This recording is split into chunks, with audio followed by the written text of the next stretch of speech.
Our goal has always been not to just sort of make a game that is set in the Star Wars universe, but to really tell an authentic Star Wars story. And that's actually a hugely different thing. How do you ground the new and unfamiliar in the familiar? You need the guidance of someone like Doug Chiang to show you the way.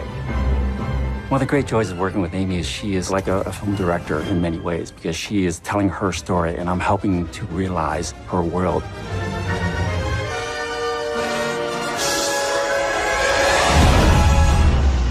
EA has some really exciting plans in the works for the Star Wars portfolio, and what we're doing is bringing in talent from across the industry and letting them loose.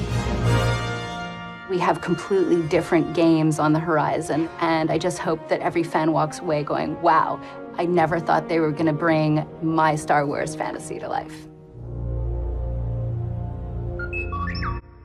It's hard to believe that was the truth less than 2 weeks ago. How's it going, everybody? Darkhawk Central here. Today I will be going over the rumor that has come out about Visceral's Star Wars game, stating what it will most likely be about, and I'll also share my opinion on the matter. Just to make sure, why don't you subscribe to stay up to date when any new videos are released. I'm sure most of you have heard about the shutting down of Visceral Games, but if you haven't, what happened basically was, EA, upon seeing that Visceral's standalone single-player Star Wars game was heading in the wrong direction, decided to shut down Visceral Games, moving some of the employees to other EA locations like EA Vancouver, and all IPs being made property of EA. So, all ideas and projects that were once part of Visceral's team are now able to be built upon and, most importantly, changed by EA. There's much more info behind that, but there are many other videos from other channels ranting about that topic. Even so, if you would like me to put out a video about the specifics, just let me know. In the statement given out by EA about the closing of their partner program, they state, "In its current form, Visceral's game was shaping up to be a story-based linear adventure game. They say that they have been testing the game concept with players, listening to the feedback about what and how they want to play. Sounds fine, right?" Well, then they go on to say that, quote, "It has become clear that to deliver an experience that players will want to come back to for a long time to come, we needed to pivot the design," end quote. I assume the idea Visceral had in mind was a game similar to the Uncharted series, which Amy Hennig, the leader of Visceral's game, used to be the creative director for. After announcing their plans for breaking down the Visceral team, EA says that they will maintain the stunning visuals, authenticity in the Star Wars universe, and focus on bringing a Star Wars story to life. What really hints towards their goal of action is the next line. They say, "Importantly, we are shifting the game to be a broader experience that allows for more variety and player agency."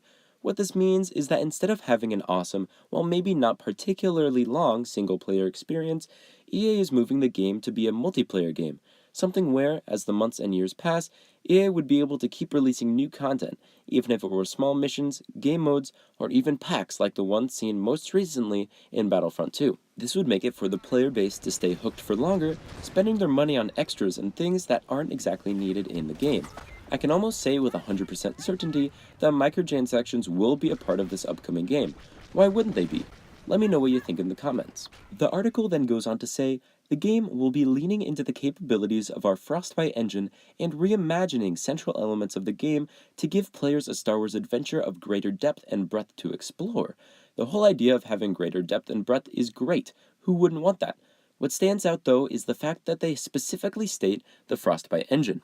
For those who don't know, BioWare is releasing a multiplayer action game called Anthem, which closely follows the game mechanics and ideas of Destiny, a multiplayer game which includes microtransactions and monthly missions that players are able to group up in and play.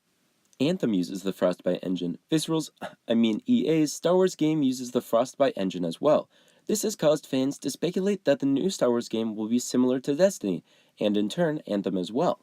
I don't think this was necessarily a bad thing for the game itself, but it truly shows where EA and the gaming industry in general is going with their methods of developing games. Gone are the days of making single-player standalone titles that, once released, are no longer touched by microtransactions and marketing campaigns. I wouldn't mind seeing a Destiny-style Star Wars game, because as someone who hasn't played Destiny, I think having it in the Star Wars universe would really give myself, along with many others, a reason to get into that genre of game. The microtransactions aside, I think the game will be fun either way. My main hope is that EA doesn't completely tear away the single-player idea, just relying on the multiplayer mission aspect. That's why I usually hesitate with games such as Ghost Recon Wildlands or Destiny. Yes, I understand they have a campaign, but it just didn't seem like enough for me to get truly rooted into the game itself. I'm glad Battlefront 2 is going to change that. Anyway, that was my opinion on the idea of a Destiny-style Star Wars game, and some information about the game itself.